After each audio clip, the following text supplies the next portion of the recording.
Welcome to Synapse Daily. Close your eyes and imagine the Barents Sea in late 1973.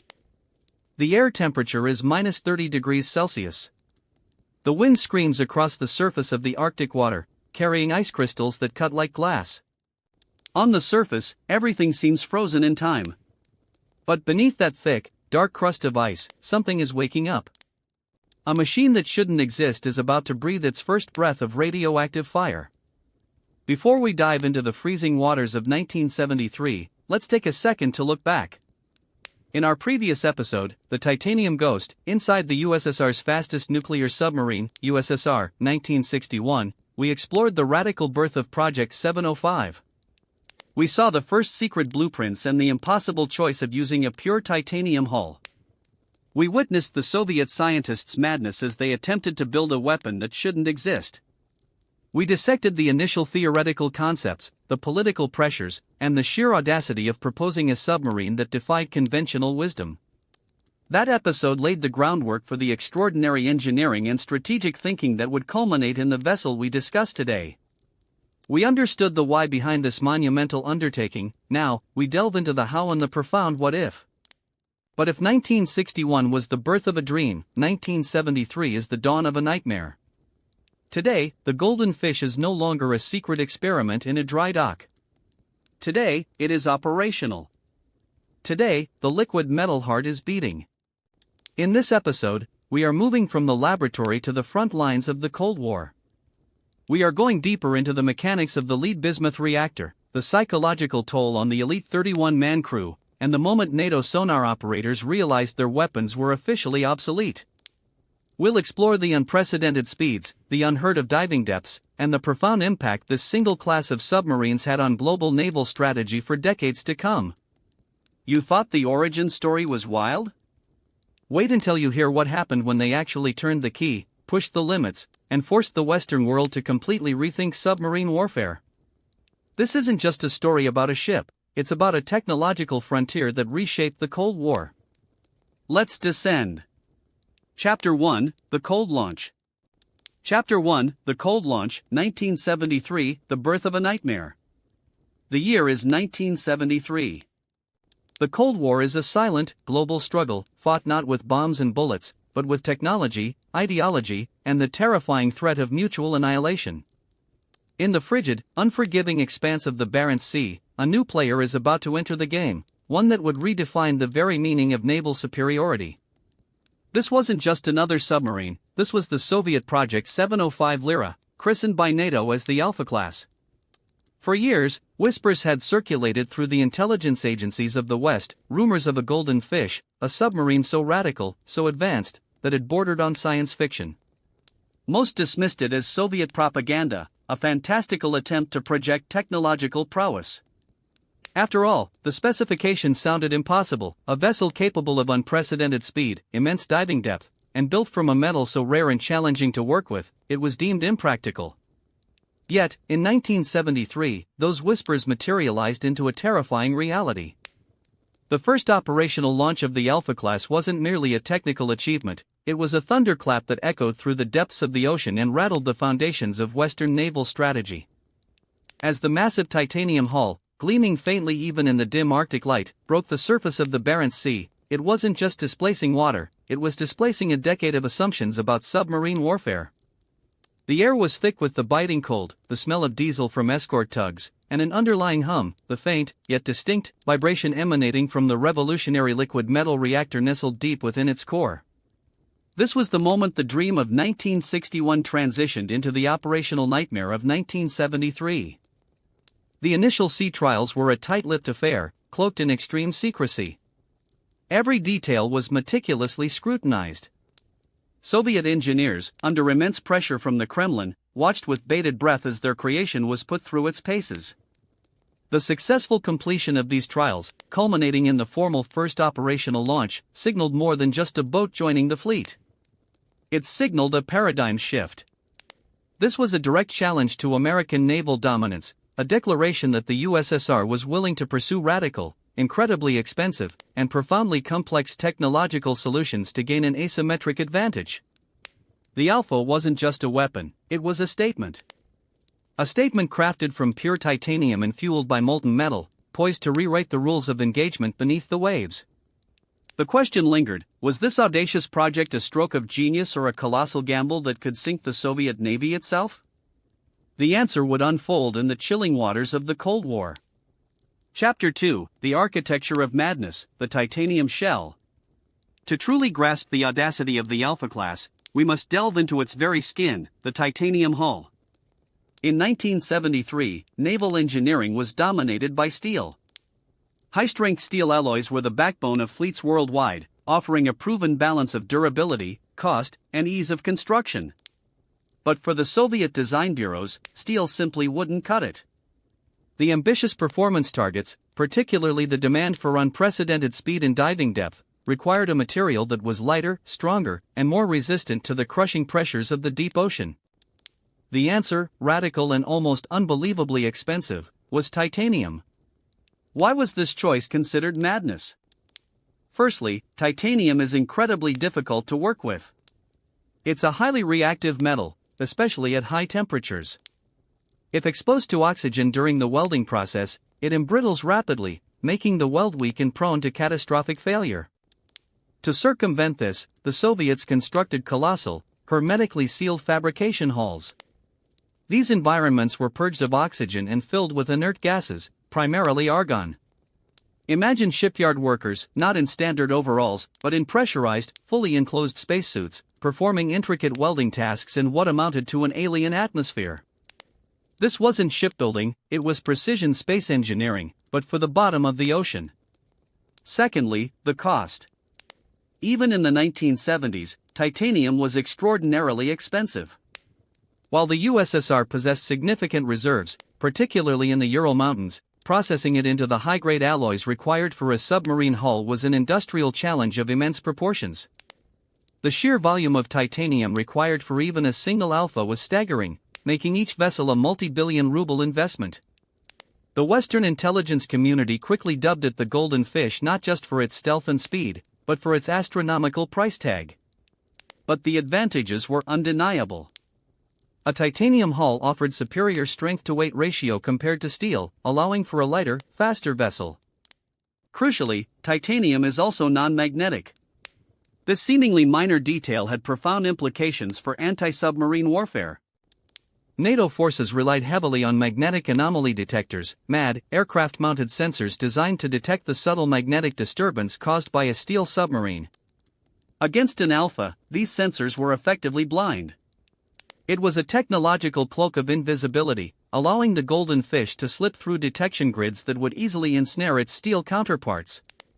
The very skin of the Alfa-Class was a declaration of defiance, a testament to the Soviet Union's willingness to sacrifice conventional wisdom and immense resources in pursuit of an unparalleled technological edge. It was a gamble on materials science that paid off in terms of performance, but would eventually contribute to the project's colossal logistical and economic challenges. Chapter 3, The Liquid Heart, the Molten Dragon. Beneath the gleaming titanium shell of the Alfa-Class lay its true innovation, and its most terrifying vulnerability, the Lead-Bismuth eutectic, LBE, reactor.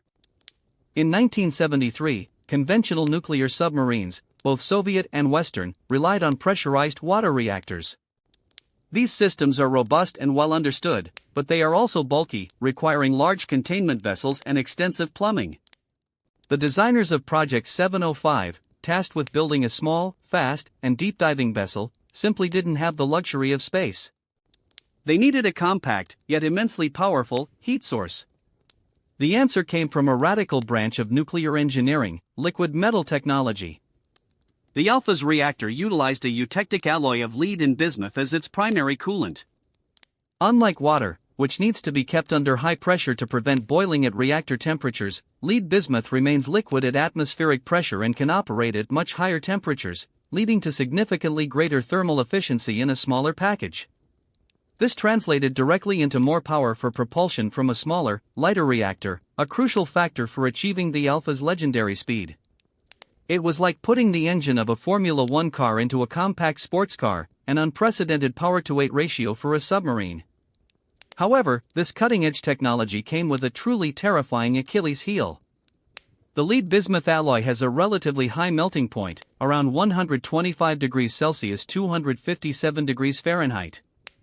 This meant that the reactor, and indeed the entire primary cooling circuit, had to be kept at or above this temperature at all times. If the reactor ever shut down for an extended period, or if external heating systems failed while the submarine was at port, the Lead-Bismuth would cool and solidify. This catastrophic event, known chillingly as an infarct, the same medical term for a heart attack, would essentially turn the intricate network of reactor pipes into a solid block of metal. Once solidified, remelting the Lead-Bismuth without causing immense damage to the reactor core and piping was an almost impossible task. The submarine would effectively be dead, a multi-billion-ruble radioactive monument to a failed experiment. This constant requirement for external heating meant the Alfa-Class submarines could never truly rest. Even when docked, they needed to be continuously supplied with steam from shore-based plants to keep their liquid metal hearts beating. This wasn't just a technical challenge, it was a profound logistical and financial burden. The LBE reactor was a masterpiece of Soviet engineering, pushing the boundaries of what was thought possible, but it was a demanding, high-maintenance beast. It provided the unparalleled power that made the Alpha a legend, but it also introduced a vulnerability that would ultimately play a significant role in the class's premature retirement. The Molten Dragon was mighty, but its life hung by a very hot thread. Chapter 4: The 41-knot shockwave, outrunning the bullet. The defining characteristic of the Alfa-Class, the one that sent shivers down the spines of NATO commanders in 1973, was its blinding speed. Imagine an object weighing 3,000 tons, the size of a small cargo ship, moving through the incredibly dense medium of water at speeds usually reserved for surface vessels or fighter jets. The Alfa-Class achieved a sustained underwater speed of 41 knots, 76 kilometers per hour. This wasn't a brief sprint, this was its operational high-speed capability. To put this in perspective, water is approximately 800 times denser than air. Moving through it creates immense drag and requires colossal amounts of power. The Alpha's compact LBE reactor, combined with its streamlined, titanium hull, allowed it to slice through the ocean with an agility previously unseen in submarines. The effect of this speed was not merely impressive, it was strategically devastating for the West. At the time, the primary American anti-submarine torpedo, the Mark 46, had a top speed of around 40 knots. This created a nightmarish scenario for U.S. Navy captains. The very target they were trying to engage could simply outrun their most advanced weapon. Picture a high-stakes chase in the dark, thousands of feet below the surface. An American submarine detects an Alpha, fires a torpedo, and then watches in disbelief as the Soviet vessel, instead of evading subtly, simply puts on a burst of speed and leaves the torpedo floundering in its wake. This wasn't just an inconvenience. It rendered an entire generation of Western anti-submarine weaponry effectively obsolete against the Alpha. The psychological impact of this speed was immense. NATO sonar operators, trained to identify the slow, deliberate movements of typical submarines, were suddenly hearing what sounded like a freight train underwater, only to find their targeting solutions rendered useless by the sheer velocity of the contact. This forced a frantic and hugely expensive re-evaluation of Western naval strategy. The United States was compelled to accelerate the development of the Mark 48 ADCAP, Advanced Capability, torpedo, a weapon specifically designed to counter the Alpha's speed and diving depth. The 1973 operational launch of the Alfa-Class didn't just add a powerful submarine to the Soviet fleet, it ignited a new, desperate arms race in torpedo technology and anti-submarine tactics, costing billions and reshaping the future of naval warfare for decades to come. The Golden Fish might have been loud at full speed, but its incredible velocity made that a risk worth taking for its Soviet masters. Chapter 5: The Cybernetic Crew, the 31 Officers. By 1973, as the first Alfa-Class submarines began their deep-sea patrols, the Soviet Navy was conducting a social and technological experiment as radical as the ship's titanium hull. While a contemporary American Sturgeon-class or Los Angeles-class submarine required a crew of over 100 to 120 men, the Project 705 was designed for a skeleton crew of just 31 to 32 personnel. This wasn't a choice driven by comfort or budget, it was a necessity of the ship's compact, interceptor-style design. Every cubic centimeter of space was dedicated to speed, weapons, and the massive liquid metal heart. To make this possible, the Soviets had to pioneer a level of automation that was decades ahead of its time. They created a centralized, computer-driven control system known as Sargon.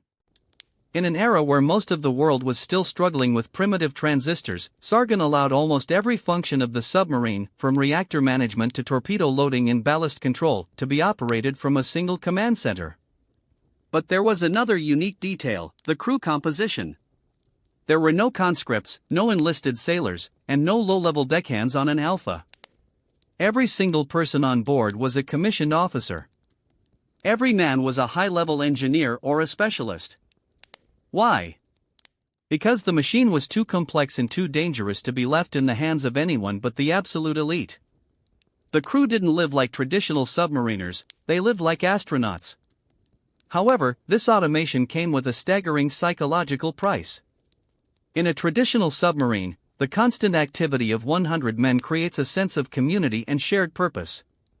On an Alpha, the silence was haunting. The 31 officers spent their days monitoring green glowing screens, listening to the hum of the automation. They weren't just sailors, they were the brain cells of a cybernetic organism. The isolation was intense. If the Sargon system glitched, or if the reactor began to fail, there were no extra hands to fix the problem. It was just 31 men against the crushing weight of the ocean and the unpredictable nature of a revolutionary machine.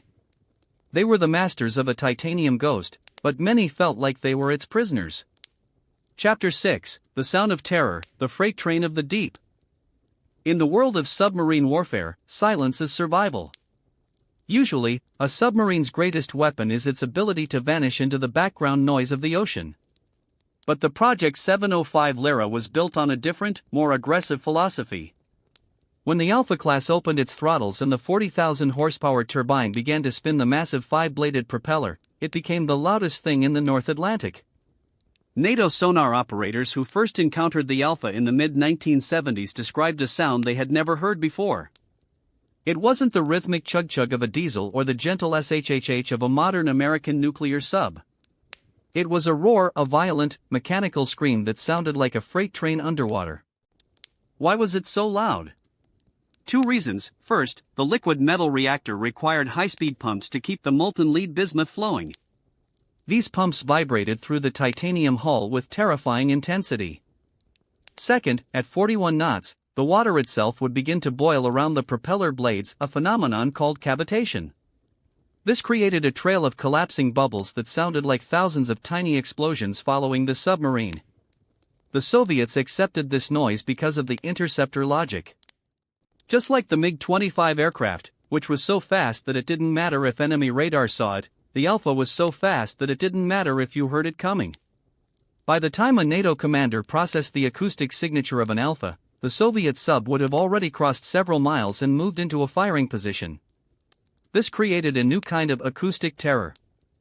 You knew exactly where the Alpha was, you could hear it screaming through your headphones, but you were completely powerless to stop it. It was a predator that didn't need to hide, it only needed to sprint. For a decade, that freight train roar was the sound of NATO's worst nightmare. Chapter 7: The Infarct, When the Metal Blood Freezes. Every engineering miracle has a fatal flaw, and for the Project 705, that flaw was the very thing that gave it godlike speed, its lead-bismuth blood. While the 1973 launch proved the technology worked, the following years revealed the horrifying reality of maintenance. The reactor had to be kept at a constant temperature of at least 125 degrees Celsius. If the temperature dropped below that point, the liquid metal would solidify, turning the reactor and all its plumbing into a solid block of radioactive lead.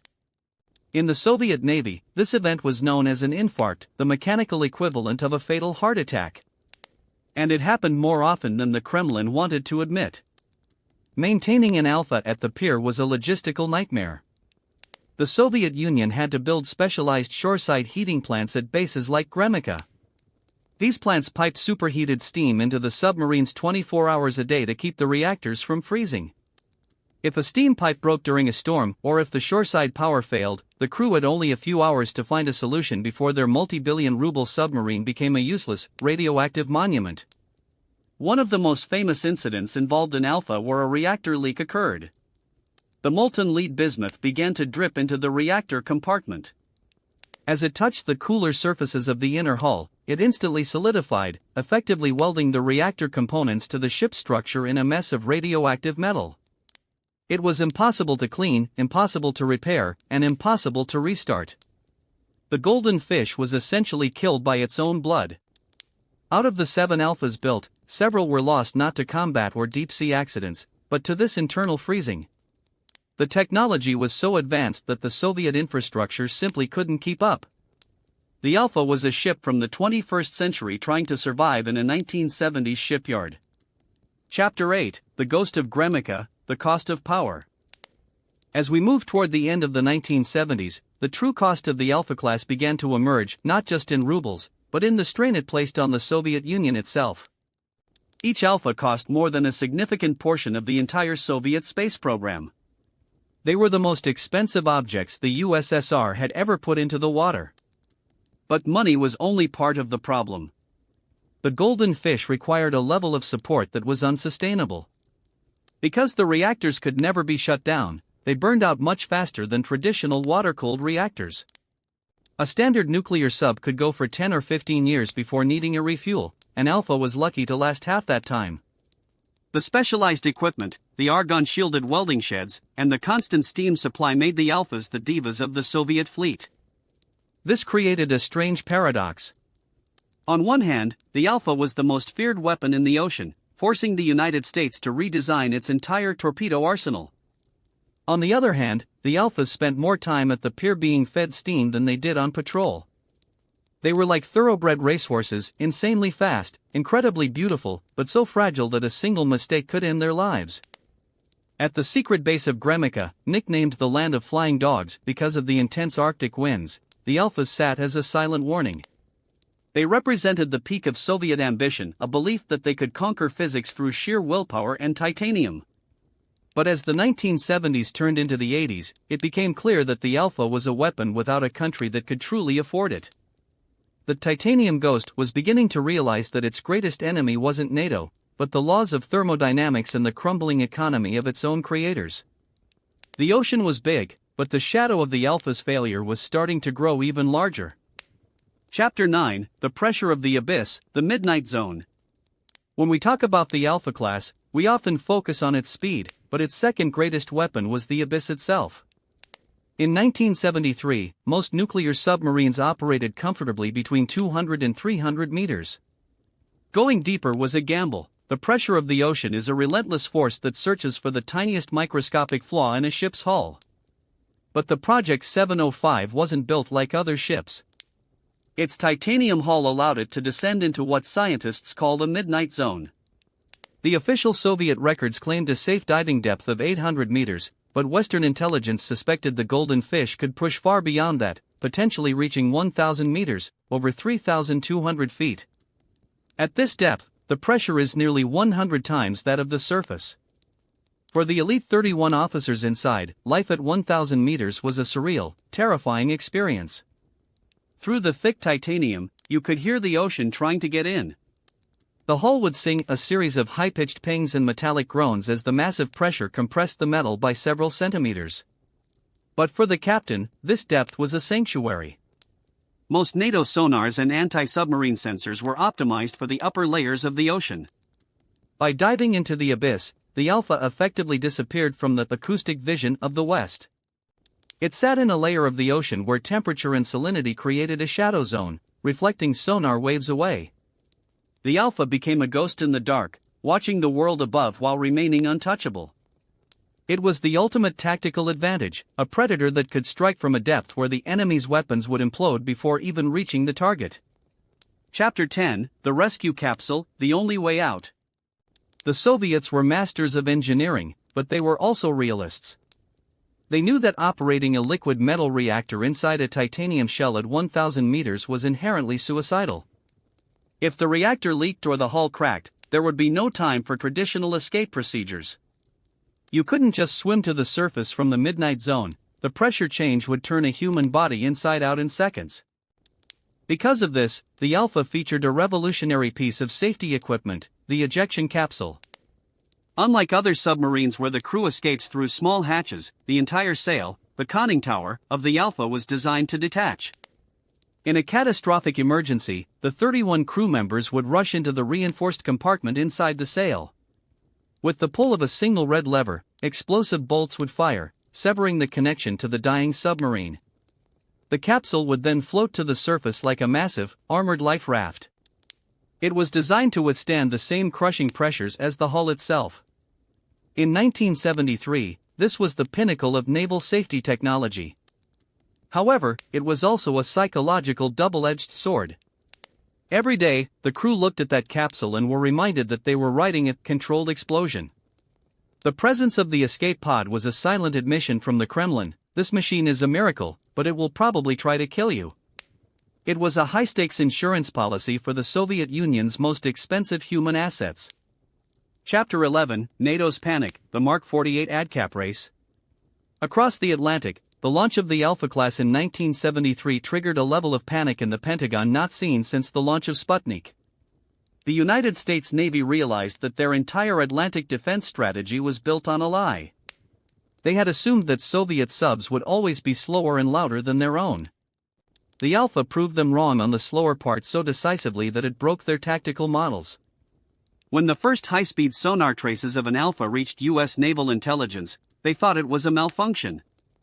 "Nothing can move that fast underwater," was the common refrain.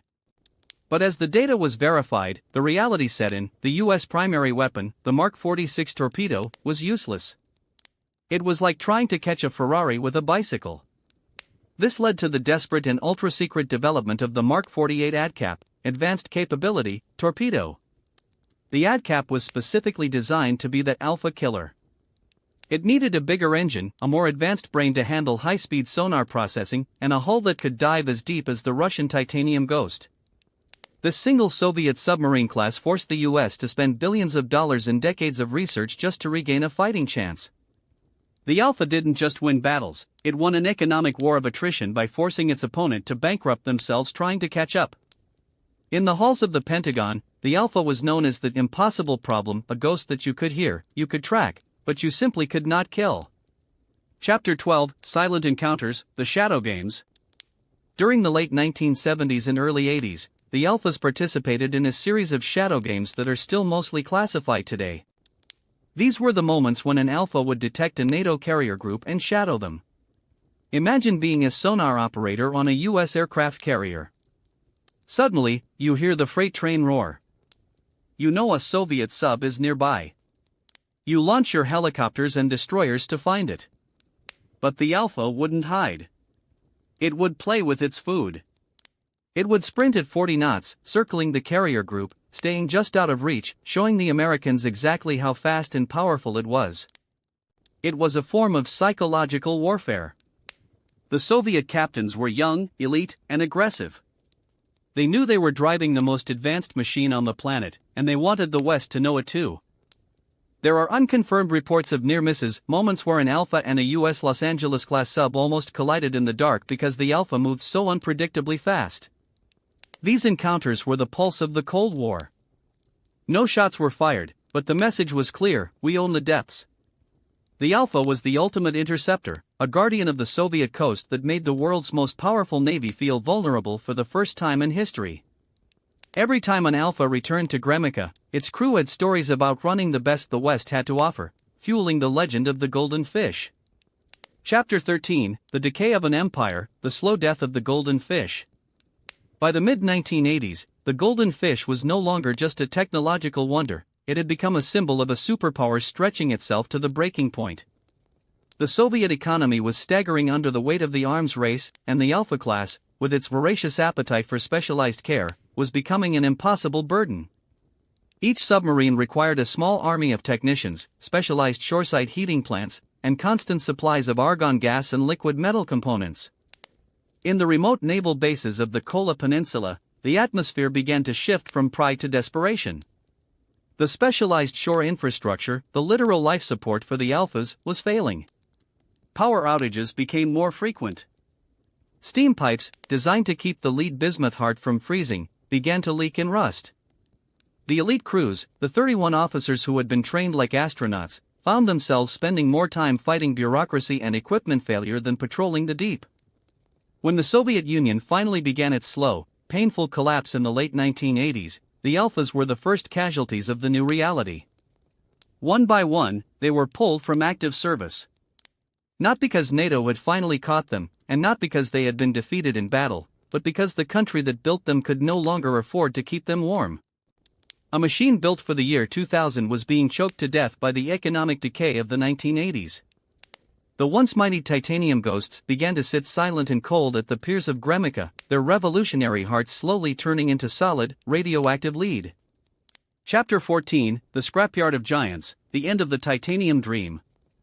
The final chapter for most of the Project 705 Liras was written in the 1990s, in the shadow of the fallen Berlin Wall. The Russian Federation, inheriting the debts and the broken fleet of the USSR, faced a terrifying problem. How do you dismantle a submarine that is essentially a solid block of radioactive metal and titanium? The decommissioning process was a nightmare. Because several reactors had suffered infarcts, meaning the Lead-Bismuth had solidified inside the pipes, traditional defueling was impossible. The reactors couldn't be emptied like a standard water-cooled sub. They had to be cut out of the ships as massive, solid units. These radioactive plugs were then placed in specialized storage, where they remain to this day, cooling slowly over decades. The titanium hulls, however, were another story. Titanium is incredibly valuable on the global market. There are bittersweet stories of these legendary ships being cut apart by blowtorches, their non-magnetic, indestructible skins sold off as high-grade scrap to pay for the basic needs of a struggling nation. It was a humiliating end for a ship that had once paralyzed the U.S. Navy with fear. The golden fish was literally sold for its weight in metal. By 1996, the last of the Alphas was gone, leaving behind only echoes and sonar recordings and classified files in the Pentagon and the Kremlin. The dream of a 41-knot titanium interceptor had officially turned to dust and rust. Chapter 15, The Legacy, The Lessons of the Ghost. As we reach the end of our journey here at Synapse Daily, we have to ask, was the Alfa-Class a failure? Technically, it was a masterpiece that proved humanity could master the most hostile environments through sheer engineering will. Strategically, it was a success. It forced the West to spend billions and changed the face of naval warfare forever. But as a sustainable weapon, it was a warning. It showed that technology, no matter how advanced, cannot survive without the infrastructure and the economy to support it.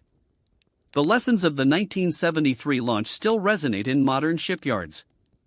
Today, the Russian Yuzin-class and the American Virginia-class submarines use technologies, from advanced automation to specialized hull coatings, that can trace their DNA directly back to the experiments performed on the Alphas. The titanium ghost taught the world that speed is a powerful weapon, but silence is a more durable one. It taught us that liquid metal can provide godlike power, but it comes with a price that few can pay. The Alfa-Class remains the Concorde of the sea, a beautiful, impractical, and terrifying vision of a future that arrived too early. It was a 3,000-ton reminder that in the depths of the ocean, we are only as strong as the machines we build, and those machines are only as strong as the societies that dream them into existence. Thank you for joining us for this massive, deep dive into the heart of the Cold War. You've been listening to Synapse Daily. Like this video if you learned something new. Comment your thoughts below. Was the Alfa-Class a brilliant achievement or a colossal waste of resources? And make sure to subscribe for more fascinating stories from the edge of human history. The abyss is deep, but we are just getting started.